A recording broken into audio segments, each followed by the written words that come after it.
Well! Hello mga Bebshi! For today's mini vlog mga Bebshi ay gagawa tayo ngayon ng napakasimple at napakasarap na merienda. Ito ay steamed puto rice bibingka. Medyo kaibahan nga kanyang itsura sa literal na bibingka na ating binibili dahil ito ay steam. Well, kung gusto mo naman itong subukan, tapusin mo lang itong video hanggang dulo. Bago nga ako dito magsimulang magmix ng aking mga ingredients, ay kumuha muna ako dito ng daon ng saging. Gagamitin ko itong daon ng saging para maging liner para sa aking molder. Insaktong nakakuha na ako ng saging at inhalog ko muna ito sa apoy, pagkatapos ay ginunting ko ito mga Bebshi. At dahil gagamit tayo dito ng gata mga Bebshi, kaya naman ay meron na nga din ako ditong niyog na tapos na nga din itong nakudkod. Pwede ka namang gumamit ng kokomama pero mas makakatipid tayo dito mga Bebshi. Sunod naman dito sa ating mixing bowl ay maglagay lang tayo dito ng 500 gram ng rice flour. Kung wala naman kayong mabiling ganitong pack ng rice flour mga Bebshi, ay pwedeng bigas ay pagiling nyo lang yan. Yung pinong-pinong pagkagiling mga Bebshi katulad ng harina. Sunod naman ay maglagay tayo dito ng 4 cups ng coconut cream or kakang gata. I-mix lang natin ito mga Bebshi nang sa gayon wala nang buo-buo nitong rice flour. Nakakasatisfied nga namang magmix ito mga Bebshi dahil sa kanyang texture. Para naman sa ating pampalsa ay gagamit lang tayo dito ng baking powder. So isang sachet ng kalumit. So equivalent nito ay 4 tablespoon. Pagkatapos i-mix lang natin and then maglagay na tayo dito ng 1 cup ng white sugar. Bigyan lamang ng halo ito ulit para naman itong sugar na ating nilagay ay mag-dissolve na din ito mga Bebshi. Para naman balance itong ating lasa, maglagay lang tayo dito ng a pinch of salt lang. Insaktong ready na itong aking mixture. Sunod naman ay inilagay ko na itong daon ng saging para maging liner dito sa aking molder. Pagkatapos ay nagsalang na ako dito ng tubig para ay kumulo na din ito mga Bebshi at makapagsimula na nga din ako ditong mag-steam. Habang nagpapakulo ako ng tubig ay nilagyan ko na itong aking mga molder nitong aking mixture. Large size nga pala itong ginamit ko na molder mga Bebshi at pwede din natin itong gamitin para sa torta. Para naman sa sukat at ingredients itong ating puto bibingka mga Bebshi ay ilagay ko lang dito sa dulo ng video. Ayan na at kumukulo na nga din itong tubig na pinainit ko mga Bebshi. Sunod naman ay inilagay ko na itong aking mixture dito sa aking steamer. Steam lang natin ito mga Bebshi for 20 minutes in a medium setting na apoy. Insaktong gloomy din ang weather dito ngayon sa amin mga Bebshi, kaya naman ay perfect talaga itong aking puto bibingka i-partner sa coffee. Hindi nga lang ito bibingka na niluluto sa pugon mga Bebshi, kaya naman ang itsura niya ay para lang puto na bigas. Wala din kasi kami ditong pugon, kaya i-try din natin itong steam bibingka. Pagkatapos ng 20 minutes, ito na ang ating steam puto bibingka. Talaga namang napakadali lang gawin, and sa mga gusto naman dyang magnegosyo, well, pwede nyo itong gawing negosyo mga Bebshi. Pero mas magandang yung gamitin nyo na molder ay yung medyo maliit. Dito naman sa aking ginamit na molder mga Bebshi, dahil large ito, nakagawa ako dito ng 10 pieces. Ito na ang aking steam puto bibingka mga Bebshi na napakadali lang gawin at napakadali lang din ng mga ingredients na ginamit. Subukan nyo na din gumawa nito mga Bebshi, at kung meron naman kayong gustong ilagay na toppings, kayo na ang bahala dyan.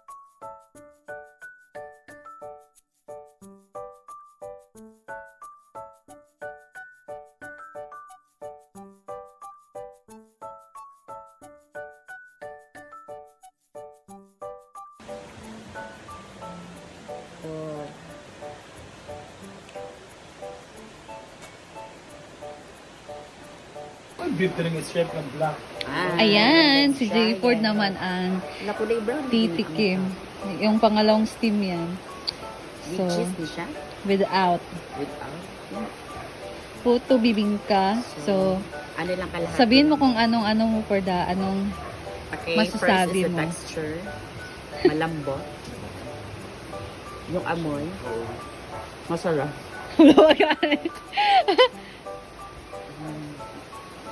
Ito yung puto. Parang puto, no? Puto, pero yung shape niya, Bibingka. pang-bibingka. Pero pwede na. Para sa akin parang ano ba siya? Dahil kuha sa For me lang lang. Parang ko ng cheese on top. Yeah, parang medyo may alat yung Correct. dating. Lalo na yung yung melted cheese. Oo. With melt cheese. Hindi ko siya nilagyan ng cheese dahil maging puto na siya tingnan, di ba? Pero puto din naman siya, bibingka lang. Ano ba? Ano ba talaga? Basta yun na yun, masarap. Masarap. Thank you. Thank you. Kamay ha. Yes, of 1 course. minute naman. It's okay. Si Marcy Gwen naman ang titikim and oh my God. Kailangan mo nito ng kape. Video lang din. Go. So ayun guys, titikman na natin yung gawa ni Mare. The bibingka puto version. Oo. It's rice flour. flour. That's why nga dako siya gliki. Hoy! Murag hulma sa imo Mare. Okay, let's taste. Taste.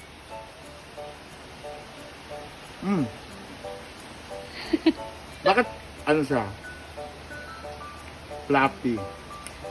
I don't know. It's because siguro sa sa rice flour. May ano yun siya?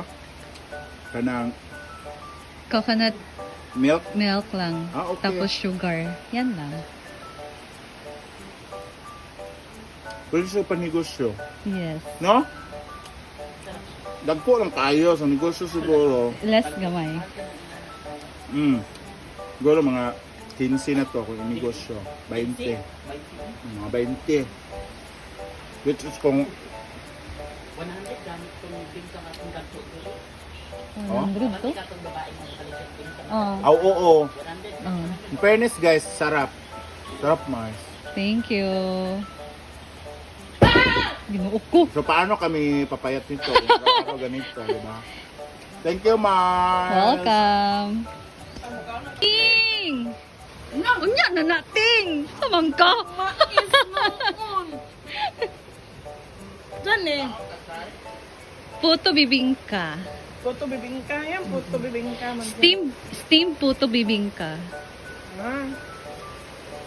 Try na to. Kain na lang. Try na to. Diyan eh. Rice flour. Restaurant. Oh. Naman isa. Pamaligda na lang niya. Uy. Kami naman sige kaon. Ano eh. Mandagpo. Manmea. Balda sa tanin mo. Maligyan ako sa inyo. Ayaw. Kalati lang. Kami sa dan. Thank you.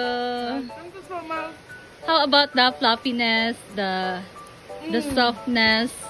Grabe kayo siya ka-soft. Mm. Wala fluffy. Kaya fluffy naman tayo. Ah, Soft yun kayo siya. kung kaunon, kung kinain na. It melts in your mouth. Hala, Bisaya raw, ay Tagalog be. Natutunaw siya sa bibig. English 101. Hala! Thank you, Ting! Yes.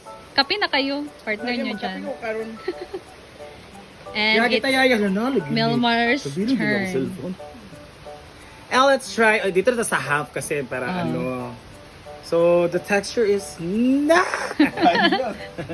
wow. Mura siyang kuan. Puto jud.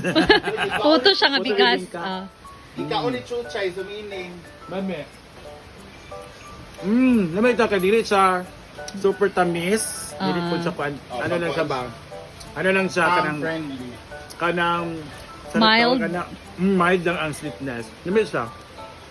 Thank you. Pero magluto na sa mga birthday dahil kaya para magkuhan ka ba?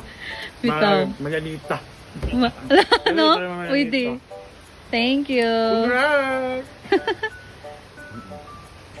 Punta ko kay Donna. Patikim natin siya. Let's go. Hello! Asa tina? Lawis ani ninyo. Digid mo mani mo tam ay mo Nakaoy. ni dire. Nako ay. Photo bingka. Kuan ba akong pilok kayo pa ko nang man. Nangapi na mo? Hindi bugas na eh. Flour. Sumukay ba? Soft siya no. Fluffy. Hindi, masabunan to? Ito ba, yung kuan ay lasa. Lami. Sakto ra. Thank you. Akong pilok ka. Ay, ikuan na showcase ang piloka. Nagpilikas. Thank you. Thank you. Diya sana. Thank you guys. Ayan! Nagkape na si Batingting. Partner na yung photo bingka na ginawa ko. Diba? Ang sarap i-partner. Sarap partner ng kape. Tapos- Yung umuulan. Yeah! Ganito yung weather. Gloomy. Wala ko maniyapon man. Ha? Lami inyong sudan. Munggos. Munggo sweet pata. Ansing! Wait lang. Oh, nagtonaw na din si Ansing ng coffee. What's that sing?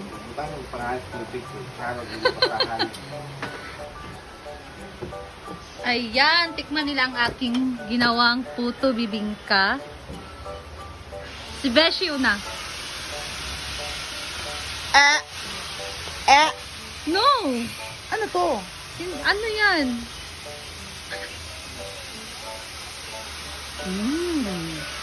Putong-puto talaga. Ang puto ni Simple Amore. Di ba, Becky? Puto. As in, walang iba. Puto talaga.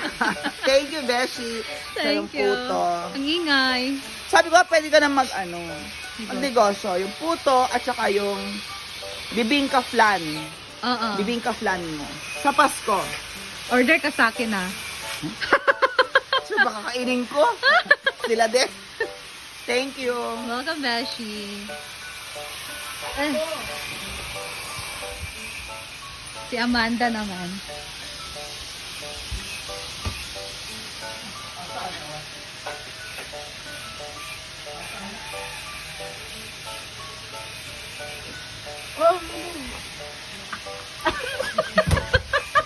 Itulog sana.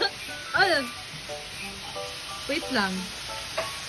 Tulog na sana. Ayun sa pag... Ay, sa... Ay, sa... Dapal-dapal mo Ito lang ng sa- animal. Nag-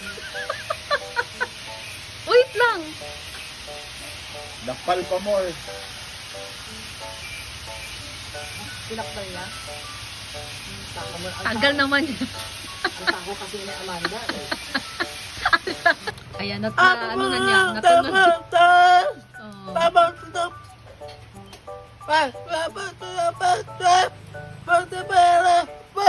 Wow. Ay!